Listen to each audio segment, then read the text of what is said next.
بسم اللہ الرحمن الرحیم نحمدہ و نصلی علی رسولہ الکریم۔ صحیح البخاری کتاب الوضو باب لا یستنجی برؤ سے، یعنی لیز سے استنجا نہ کیا جائے۔ حدیث نمبر 156۔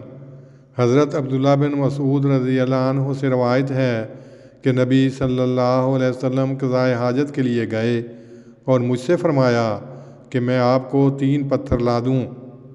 مجھ کو 2 پتھر ملے اور تیسرے کو تلاش کیا تو مجھے نہ ملا۔ اس پر میں نے لید لے لی اور یہ لا کر آپ کو دیے۔ آپ نے 2 پتھر تو لے لیے اور لید پھینک دی اور فرمایا یہ پلید ہے۔ اگلا باب ہے الوضوء مرتن مرہ، یعنی وضو میں اعضاء کا ایک بار دھونا۔ حدیث نمبر 157۔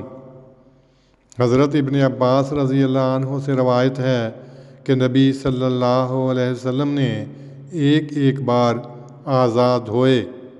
اس حدیث کی تشریح میں لکھا ہے کہ امام بخاری نے استنجا کے متعلق 6 آداب طہارت بیان کرنے کے بعد وضو کے متعلق 3 باب قائم کیے ہیں، اور ان میں 1 سے 3 بار تک آزاد ہونے کے بارے میں جو روایتیں آئی ہیں ان کو پیش کر کے وضو کے متعلق تینوں باتیں ہی جائز ثابت کی ہیں۔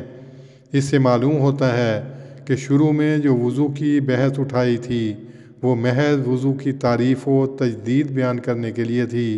حالات کے لحاظ سے جون سی صورت مناسب ہو اختیار کی جائے۔ اللہم صلی علی محمد وعلی آل محمد کما صلیت علی ابراہیم وعلی آل ابراہیم انک حمید مجید۔ اللہم بارک علی محمد وعلی آل محمد کما بارکت علی ابراہیم وعلی آل ابراہیم انک حمید مجید۔